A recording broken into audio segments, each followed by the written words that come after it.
네, 우리 앞뒤 좌우에 계신 분들과 또 평안하기를 바라는 마음으로 서로 샬롬이라고 하며 인사하도록 하겠습니다. 샬롬, 샬롬, 샬롬, 샬롬, 샬롬. 네, 항상 주님 안에서 평안하시기를 바랍니다. 네. 네, 행복하시죠? 네, 저도 행복합니다. 여러분 혹시 이번 주 한 주간 어떻게 보내셨나요? 아마 한 주를 살아가면서 어떤 분들은 기쁘고 행복한 일들만 가득했을 거고 어떤 이들은 눈물을 흘리며 애통하는 일들이 있었을 겁니다. 근데 우리가 변함없는 것은 어디를 가든지 그리스도인이라는 우리의 이 명찰이라고 하는 것은 절대 뗄 수 없는 인생을 살아가고 있는 것이죠. 여러분 혹시 그리스도인으로서 살아가고 계십니까? 네, 아멘? 네. 이 그리스도인이라는 말 자체를 혹시 들어보신 적이 없진 않겠죠. 이 그리스도인, 그렇다면 이 그리스도인이라는 단어는 언제 처음 나온 말일까요? 혹시 아시는 분 계신가요? 이 그리스도인이라는 단어는요, 사도행전 11장 26절에서 제자들이 안디옥에서 비로소 그리스도인이라 일컬음을 받게 되었더라 라는 말씀으로 처음 등장합니다. 이 그리스도인, 그렇다면 그리스도인이라고 하는 이 단어는 무엇을 의미할까요? 이 그리스도인이라는 말이 우리에게 처음 나오는 이 말이 우리가 스스로 고백할 때 이야기를 합니다. 스스로 나는 하나님, 저는 그리스도인입니다. 이걸 또 이제 다른 말로 좀 표현하면 기독교인이다 라고 얘기를 하죠. 여러분 혹시 그리스도인이라는 단어가 어떻게 만들어진지 아십니까?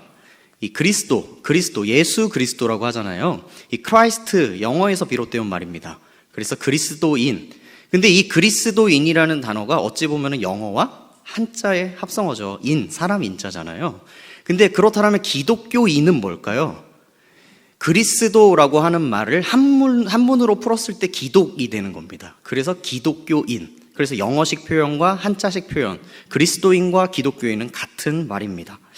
근데 이것을 예수님께서 나를 따르는 자들은 모두 그리스도인이다 라고 얘기를 한 적이 없습니다.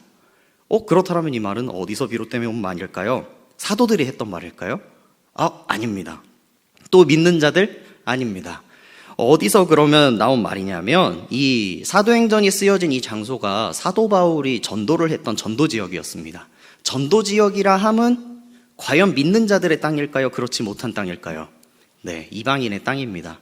이방인의 땅에서 그들을 향해서 외쳤던 이름이 그리스도인인 것입니다. 믿는 자들이 썼던 단어가 아니라 믿지 않는 자들이 하나님을 구주로 영접하는 그 자들을 향해서 얘기했던 것, 바로 그리스도인입니다. 불신자들이 얘기했던 것입니다.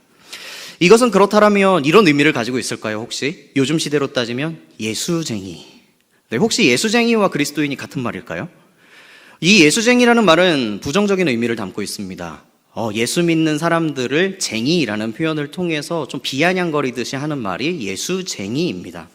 하지만 여기서 나오는 그리스도인이라는 단어의 뜻은요, 그리스도에게 온전히 속한 자, 그리고 그리스도를 온전히 따르는 자, 그리고 그리스도의 종을 의미하는 것이 바로 그리스도인이라는 단어입니다. 만약에 이게 비아냥거리는 예수쟁이라는 단어처럼 들렸다면 여러분들 길거리에서 교회 다니세요? 라고 물었을 때 예, 저 예수쟁이에요 라고 말할 수 있을까요? 그렇지 않습니다. 이게 정말로 거룩한 의미를 담고 있는 말이기 때문에 우리는 교회 다니세요? 라고 물었을 때 맞아요, 저는 그리스도인입니다 라고 이야기할 수 있는 것이죠. 이 그리스도인이라는 단어, 우리 젊은 청년들은 아마 생소할 수도 있어요. 이 그리스도인이라는 단어를 정말 완벽하게 영어식 표현으로 이야기를 하면 크리스천이 되겠죠. 예, 저는 크리스찬입니다 라는 얘기를 하죠. 이게 바로 나는 그리스도인입니다, 그리스도에게 사로잡힌 자입니다, 온전한 하나님께 속한 자입니다, 그리스도의 종입니다 라는 이야기를 하는 고백인 것입니다. 그렇다면 우리가 삶을 살아가며 다시금 질문을 하려고 합니다. 그리스도인으로서 잘 살아가고 계십니까? 네, 아멘으로 화답하기가 참 생각보다 쉽지 않죠. 하지만 믿음으로 아멘으로 화답하시기를 바랍니다. 다시 한번 제가 질문해 드리겠습니다. 여러분들은 그리스도인으로 살아가고 계십니까? 아멘. 네, 그렇게 될 줄 믿습니다. 우리가 그리스도인으로서 지금은 살아가는 것이 나를 돌아보면 내가 과연 그리스도인으로서 구별돼서 살아가고 있었나, 예수님께 온전히 속해서 살아가고 있었나, 나를 볼 때마다 한심스럽게 여겨지고 내가 무슨 예수님의 제자야, 내가 무슨 그리스도께 속한 자야 라면서 한숨을 푹푹 내쉴 수 있지만, 우리가 아멘으로서 화답하는 것은 앞으로 그렇게 살겠습니다라는 고백도 됩니다. 그렇기 때문에 그리스도인으로서 온전히 구별되어 속한 자 되어 하나님의 종이 되어 살아가는 여러분 되기를 축복합니다. 아멘.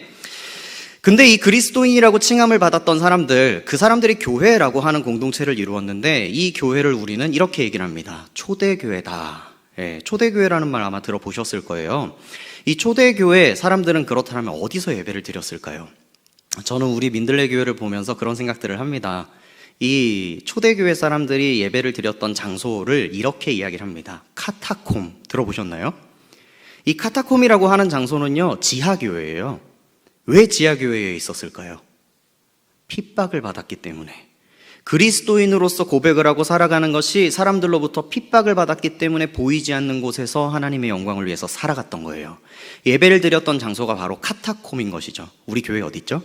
지하에 있죠. 우리 예배당. 제가 우리 예배당을 들어올 때마다 굉장히 거룩한 마음으로 들어옵니다.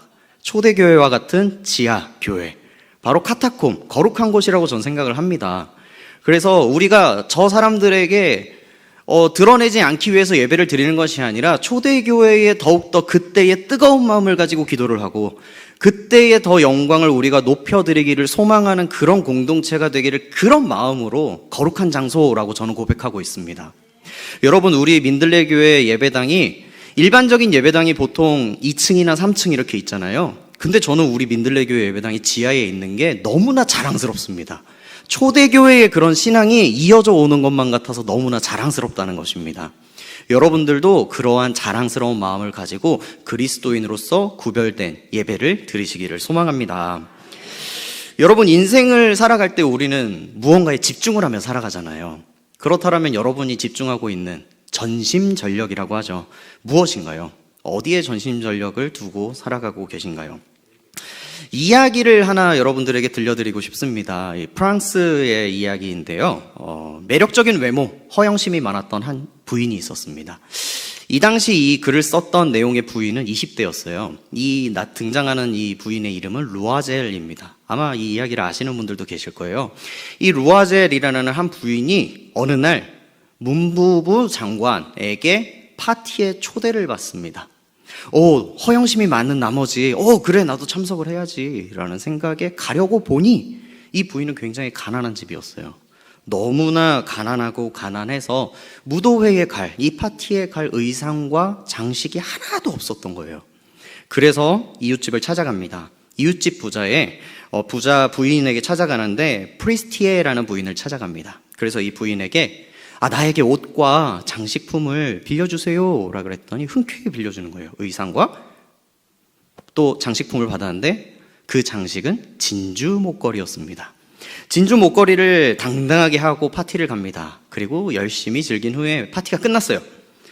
집에 오고 나서 이제 돌려주려고 옷을 벗고 장식품을 풀으려고 보니 진주 목걸이가 사라진 거예요. 진주 목걸이가 사라져서 너무 가슴이 철렁 내려앉은 나머지 어떻게 하지? 이걸 내가 어떻게 하지? 근데 여러분, 그 목걸이의 금액을 알아보니 그 스위스 화폐 단위를 프랑이라고 하거든요. 이 36,000 프랑 정도가 되었다고 합니다. 36,000 프랑이라 그러니까 얼마 정도인지 잘 감이 안 오죠. 저도 이 이야기를 이렇게 찾아보면서 검색을 해봤어요. 현재 현시가로 36,000 프랑은 얼마일까? 현재 우리나라 원화 단위로 4천만 원입니다. 약 4천만 원에 달하는 진주 목걸이를 잃어버린 거예요. 그래서 이분은 어떻게 할까 하다가 그 보석점에 가서 이제 금은방에 가가지고 진주 목걸이와 똑같이 생긴 걸 저에게 주세요 라고 하면서 주변의 사람들에게 막 돈을 빌려가지고 그걸 샀어요. 사서 이제 의상과 목걸이를 가져다 두었습니다. 급히 빌린 돈이었죠. 어쩔 수 없이 그렇게 살아왔습니다. 그리고 이제 긴 세월이 흘러갑니다. 그녀가 어느 날 걸어가던 중에 한 여인을 만나게 됩니다. 근데 그 여인이 프리스티의 부인이었어요. 근데 이 흐른 시간이 약 20년이 넘게 흘러간 거예요. 이미 40대가 되었죠. 근데 이 20여 년 동안 빌린 돈들을 갚기 위해서 이 루아젤이라고 하는 여인은 끊임없이 노력을 하고 더 돈을 벌어서 갚기에 바빴습니다. 외모가 어떻겠어요? 마치 나이는 40대인데 얼굴은 60대와 같이 외모가 되었다는 겁니다. 그때 프리스티의 부인이 물어본 거예요, 루아젤에게. 아니, 무슨 일이 있었기에 당신 그렇게 얼굴이 많이 상했어요. 왜 이렇게 힘들어 보입니까? 라고 이야기를 했더니 여태까지의 그 모든 사연을 프리스티의 부인에게 설명을 한 거예요. 그랬더니 이 충격적인 사실을 들은 그녀가, 프리스티의 부인이 루아젤에게 이야기를 합니다. 미안해서 어떡해요. 그 목걸이 모조품이었습니다. 루아젤의 인생은 그 모조품 하나 때문에 끊임없이 돈을 갚기 위해 20여 년의 시간을 허비했던 것이죠. 갚지 않아도 될 돈, 아주 적게 갚아도 될 돈 때문에 20여 년의 평생을 젊음을 허송한 것입니다. 프랑스 작가 모파상의 이야기입니다. 유명한 단편소설이죠. 진주 목걸이의 이야기였습니다. 저는 이 이야기 속에 감추어진 하나의 교훈을 찾아보았습니다. 오늘 우리들이 전심을 다해서 바치고 있는, 나의 인생을 헌신하고 있는 것이 무엇인가요? 여러분들, 혹시 그게 물질입니까? 명예입니까? 아니면 권력입니까? 아니면 나의 자녀입니까? 아니면 신앙입니까? 우리는 지금 무엇을 위해서 그렇게 뼈 빠지게 수고하고 있습니까? 우리는 인생을 살아가면서 누구에게 물어보아도 저는 이것만큼은 열심히 하고 살아가고 있어요 라고 이야기를 합니다. 요즘 현대인들의 우리 부모님들께 가장 먼저 우선되는 것이, 전심전력하는 게 뭐예요? 라고 물으면 예전에도 그랬겠지만 지금 더 많이 들리는 얘기가 이겁니다. 자녀입니다. 근데 자녀를 위해서 헌신하는 부모들이 있다는 것은 너무나 당연합니다. 내리사랑이죠. 근데 자녀가 잘 되는 것만 추구를 하다 보면 자녀가 우상이 될 수도 있다는 것을 혹시 아시나요? 자녀가 우상이 되어 나의 신앙이 뒷전이 되고, 자녀가 우상이 되어 결국에는 물질을 따르게 되고, 자녀가 우상이 되어 결국에는 하나님과 등지고 살아가는 인생이 될 수 있다는 것이죠. 소설의 주인공같이 가짜의 소가 진짜로 알고 그 가짜를 향해서 전심전력을 했던 인생, 우리가 혹시 그런 인생을 살아가고 있지는 않은지 깊이 한번 돌아볼 필요가 있습니다. 즉, 인생의 우선순위를 한번 점검해 보아야 합니다. 여러분들은 인생의 우선순위를 혹시 적어본 적이 있었을까요? 예배를 마치고 혹시 돌아가시면 집에 가서 한번 우선순위를 써보시기 바랍니다. 그 우선순위 중에 꼭 예배라고 하는 단어를 포함해서 말이죠. 나는 과연 그 수많은 우선순위들 중에 어떤 순서로, 어떤 순위로 중요하게 생각하고 있었는가 하는 것입니다. 이것이 바로 우리 신앙생활의 진위를 구별할 수 있는 하나의 척도가 된다는 거죠. 여러분, 오늘 무엇을 위해서 이 자리 가운데 오셨나요? 아마 예배인 줄 믿습니다. 성경 말씀에 우리의 우선순위는 마음을 다하고 성품을 다하고 우리의 모든 뜻을 다해 주 하나님을 사랑하라 라고 말씀하고 있습니다. 그리고 그 사랑을 표현하는 방법 제1이 바로 예배인 줄 믿습니다. 우리가 하나님께 예배드리는 것, 이것을 성경에서는 또한 거룩한 산제사라고 이야기를 합니다. 여기서 산제사라고 하는 것을 신약 성경에 이르러서 우리는 지금 형태의 초대교회의 예배를 말씀드릴 수 있지만, 구약으로 접어들면 예배라고 하는 것은 제사였습니다. 흠없는 어린 양을 가지고 와서 하나님께 제사로 올려드리는 것, 그 제사의 그 연기, 흠양하시는 하나님이었던 것입니다. 너무나 거룩하게 드렸던 예배인 거죠. 그때 제사를 기억해보고 지금의 우리의 삶의 예배를 비교해볼 필요가 있습니다.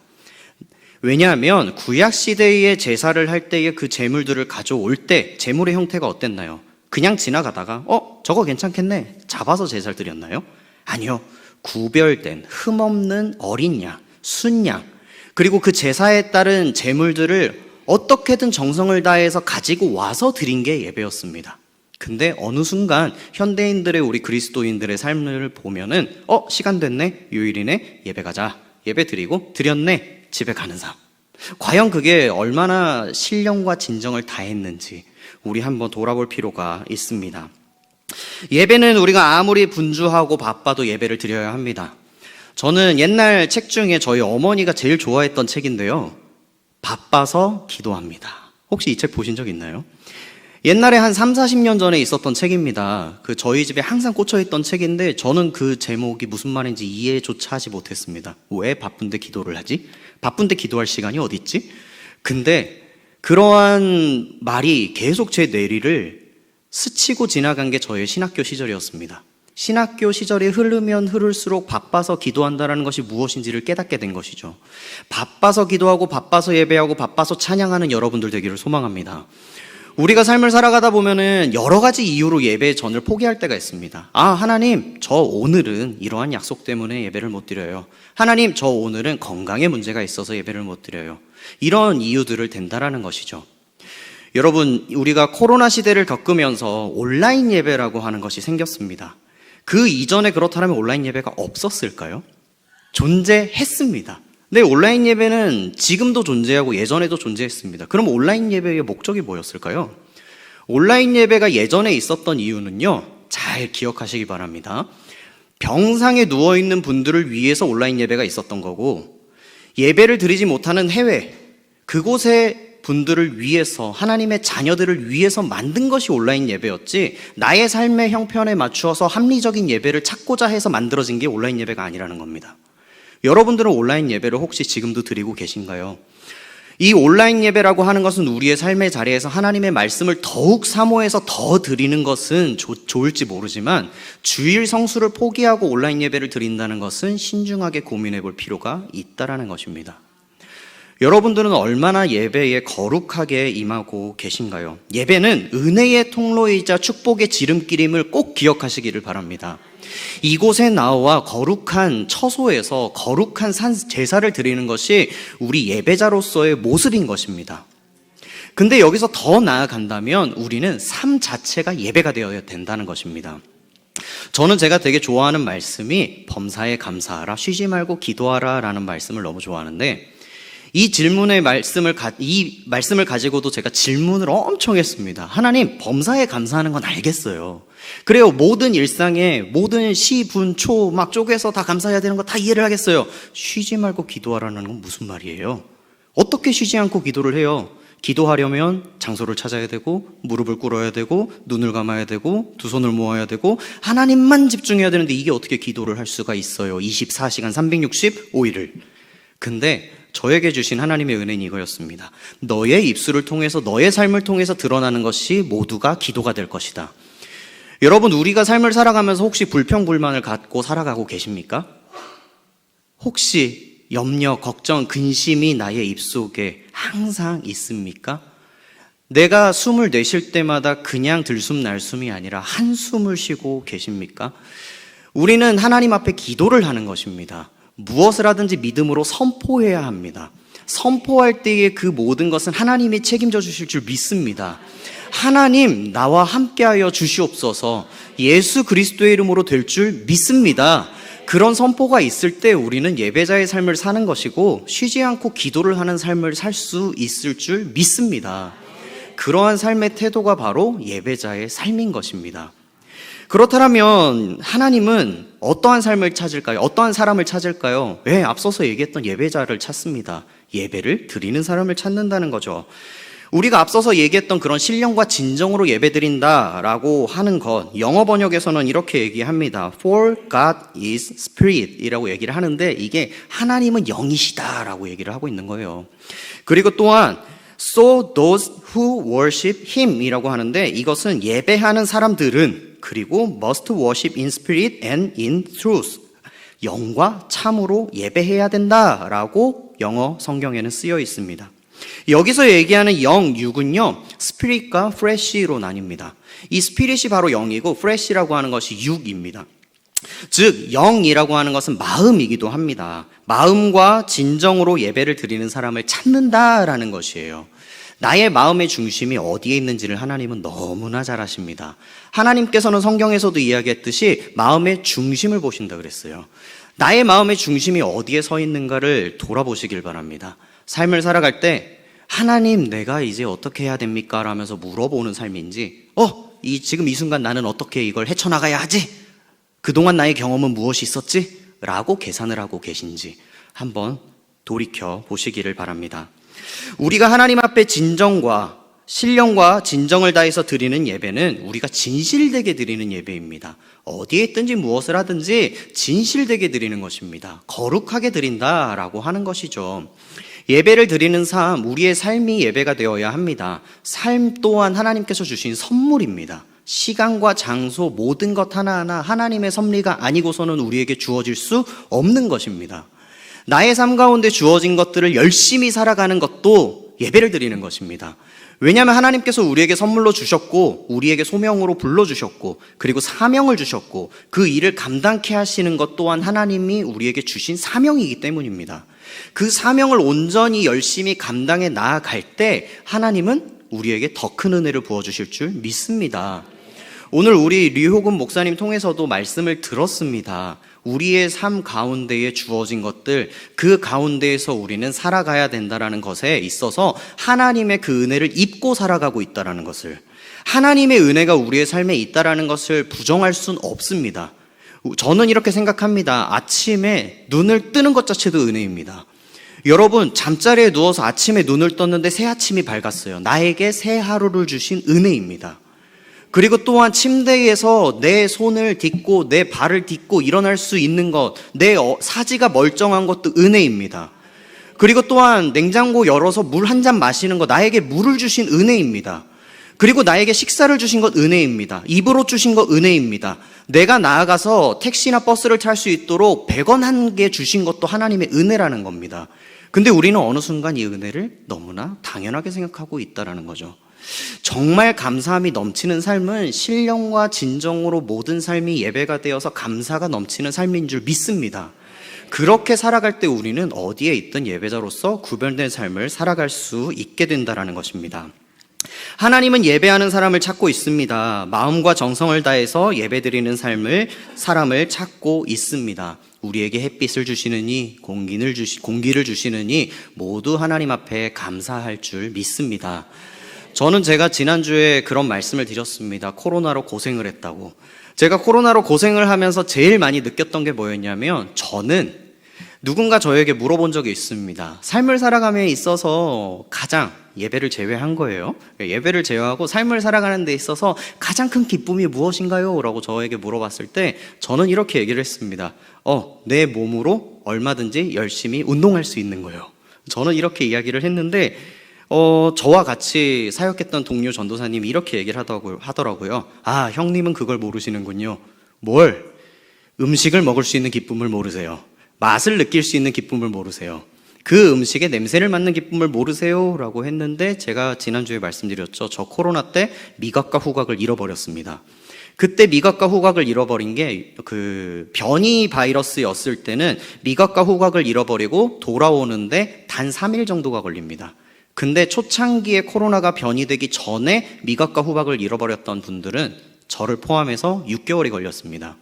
저는 6개월 동안 맛과 냄새를 맡지 못했습니다. 그리고 나중에 6개월 뒤에 맛을 느끼고 냄새를 느꼈을 때 그게 얼마나 큰 기쁨인지를 알게 되었던 겁니다. 어느 순간 우리는 나의 삶에 있는 것을 당연하게 생각한다는 거죠. 하나님께서 주신 은혜가 어느 순간 값싼 은혜로 여겨지고 있다라는 겁니다. 하지만 디트리히티 보네퍼가 얘기를 했는데 이렇게 이야기를 합니다. 우리에게 주신 은혜는 절대로 값싼 은혜가 아니고 값비싼 은혜다. 근데 이 값비싼 은혜를 우리는 어느 순간 값싸게 여기고 있다. 혹시 여러분들도 너무나 당연하게 그렇게 살아가고 있지는 않으신가요? 우리의 삶의 우선순위에 예배가 있을 줄 믿습니다. 근데 이 예배라고 하는 것이 우선순위가 있는데, 저는 수많은 청소년들과 청년들을 만나면서 이야기를 나누면 그 현대인들이 얘기하는 것이, 예배를 드려야 할지 나의 삶에 최선을 다해야 될지, 그러면 뭐가 우선인지를 모르겠어요. 둘 다 하기에는 너무나 벅차요 라고 이야기를 합니다. 근데 저는 이렇게 이야기를 합니다. 우선순위라고 하는 것에 있어서 가장 최우선순위, 여러분들에게 있어서 가장 최우선순위를 포기해 보신 적이 있으십니까? 최우선순위는 무슨 어떠한 상황이 있어도 포기하지 않습니다. 그 얘기인 즉슨 저는 이렇게 해석할 수 있습니다. 혹시 수학 좋아하시나요? 수학의 집합으로 저는 설명을 하곤 하는데, 이 수학에 A집합과 B집합이 있어요. 이 A집합과 B집합이 만약에 예배와 나의 삶이면, 이 두 개의 집합 가운데 무엇을 더 중요하게 생각하느냐, 이 교집합 안에 나의 삶을 만들어가는 것, 이것이 예배가 아니다라고 저는 얘기를 합니다. 고로 예배는 무엇이냐? A, B, C, D 수많은 나의 일들이 있다면 그 모든 A, B, C, D의 집합 가운데 예배라고 하는 것은 전체 집합, 유집합이다. 절대로 벗어나지 않는 유집합이다. 내가 삶이 아무리 바쁘고 지치고 어렵고 힘들지라도 예배를 드리는 것은 포기해서는 안 되는 것이다. 나의 삶에 예배라고 하는 것은 베이스지 선택이 아니다. 당연히 드려야 되는 것이 예배고 당연히 우리가 그 자리에 있어야 되는 것이 예배다라고 저는 설명을 합니다. 여러분들은 혹시 지금 저울질을 하고 계신가요? 예배가 먼저인가? 아니면 나의 삶이 먼저인가? 절대 그런 생각을 갖지 마시기를 바랍니다.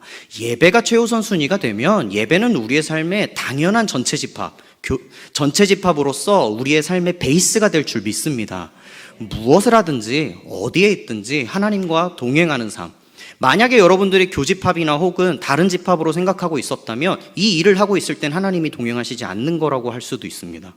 예배가 여기 있기 때문에, 예배의 자리에 가야 하나님이 있다라고 생각하기 때문에 곰곰이 생각해 보시기를 바랍니다.